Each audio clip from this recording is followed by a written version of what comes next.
Welcome back to Facebook and Uncensored. Well, now an interview with a giant of world sport, an even bigger giant of world politics. Imran Khan was one of the finest cricketers on the planet.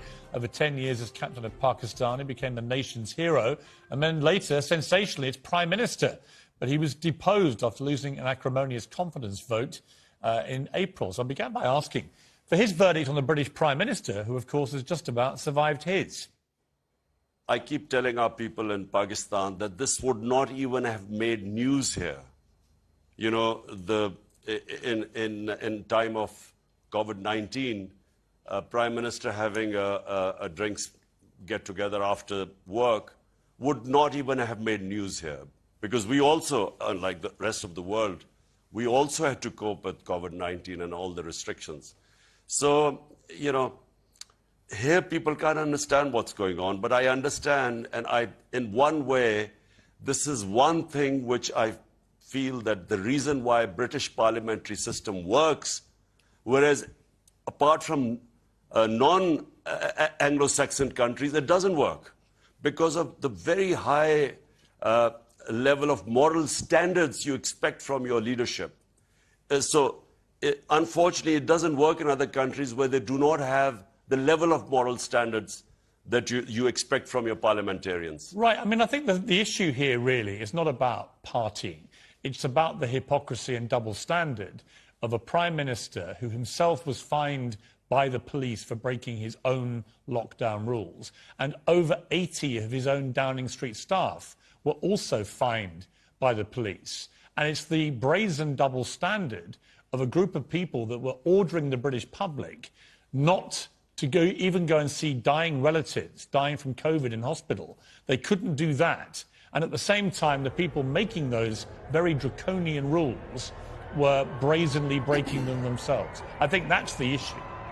What stood out in Britain was the high level, I repeat, of moral standards you expect from your leadership.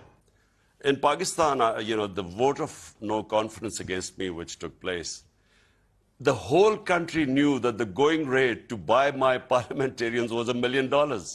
So, I mean, if you compare the two, that's why, you know, in my opinion, and I keep telling them of my experience in British of Parliament, that unless we raise our level of morality to what you have in Britain, parliamentary democracy will not work. If all it takes is to buy 20 of your members of parliament to switch sides and a government falls, in fact, the whole concept of democracy or parliamentary democracy then gets challenged.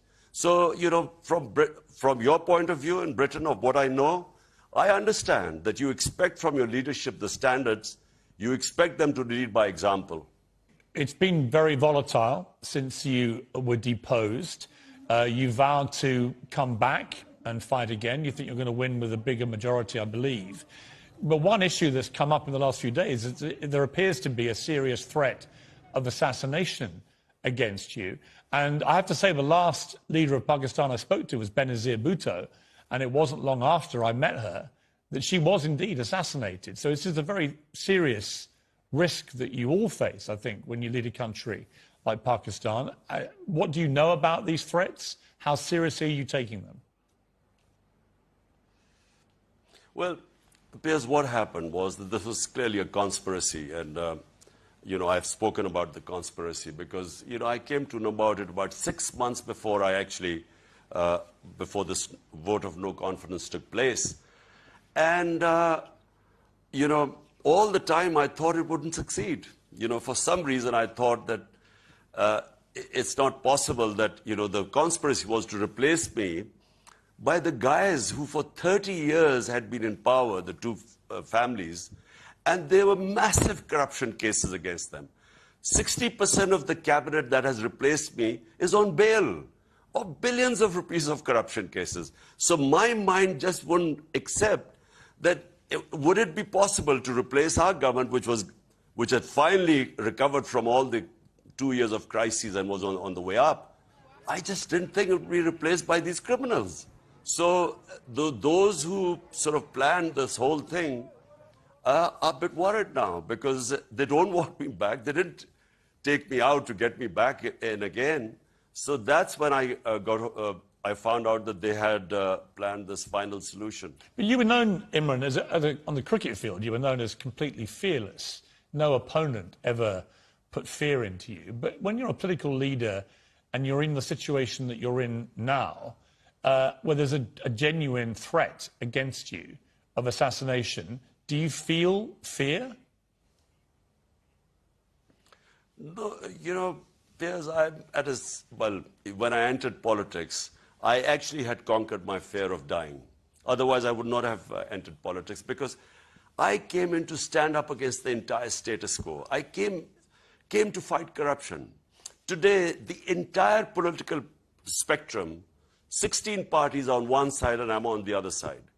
And because this was the status quo, which is 60 years of our last 62 years, half has been ruled by military and half by these two families. So I came to fight these two families. And this is really what I've done. And they have made so much money out of this that they obviously, clearly someone like me is a threat. And that's why this foreign-backed conspiracy involving local players took place. Now, I know that they would try to. My life has had various threats over a period of time. But this time, I found out about this conspiracy, so I went public. The reason, I have no fear of dying, but it was important to let those guys who were planning, to let them know that I know. Right. It was actually, in a way, a form of protection.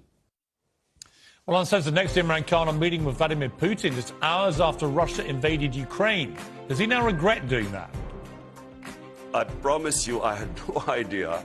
I do not believe what Putin has done of trying to find a military solution in Ukraine. If I were advising President Putin, I would not have gone there.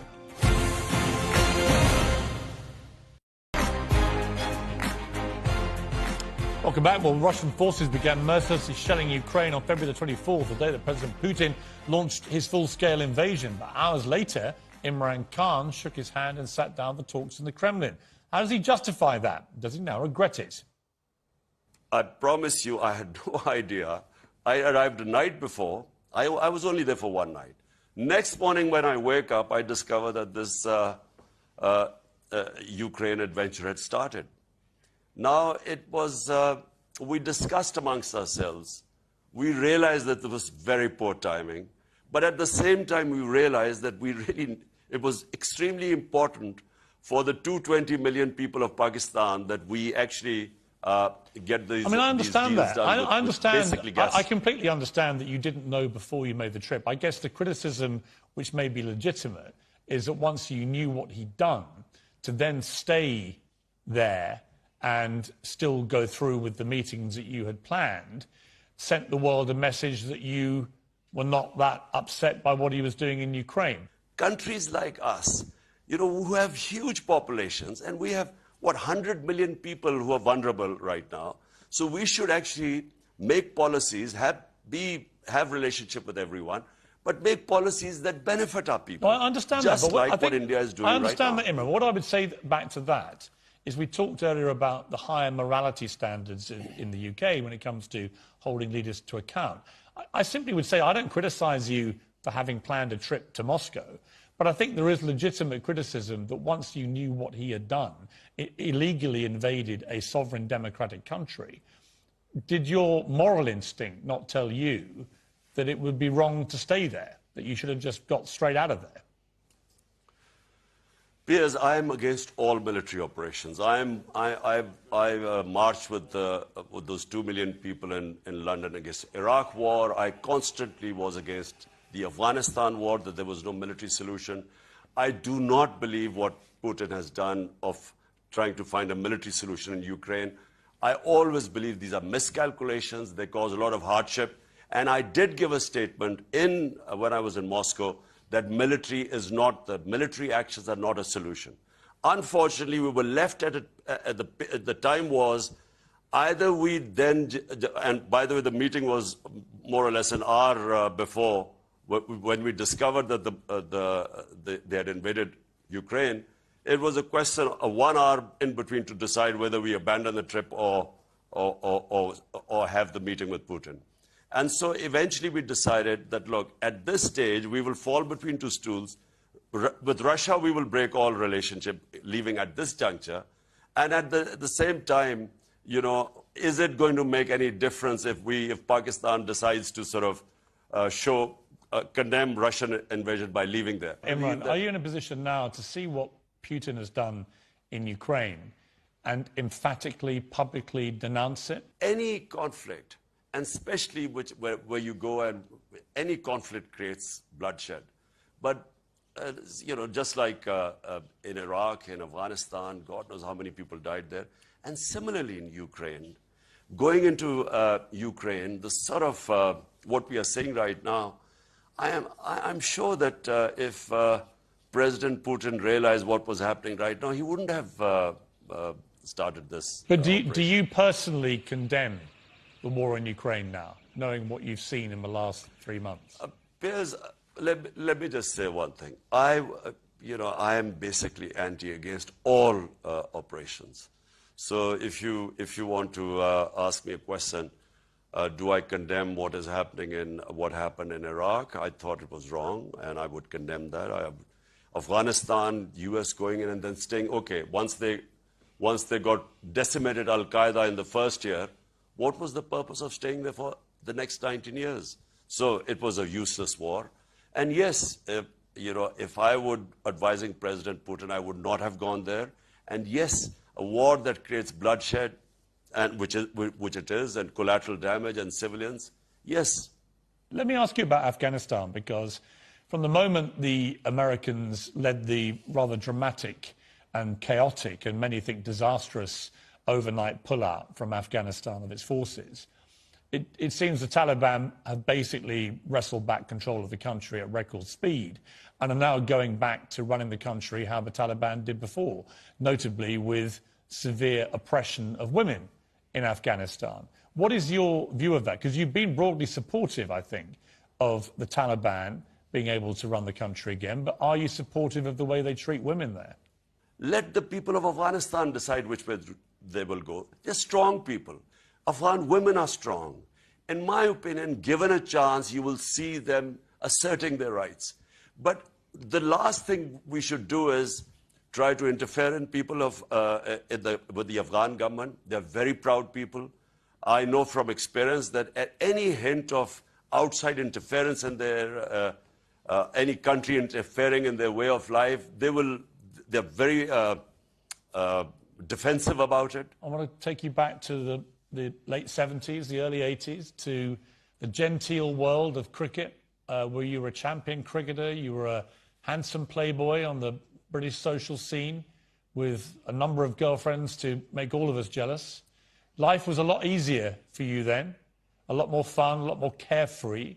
You've become a very powerful, very divisive in some ways, political figure now in Pakistan. Do you ever have any regrets? Do you ever wish you hadn't gone down the political path? For me, life is not about, I feel that, people who find the easy way of life for me, a purposeless existence means nothing to me.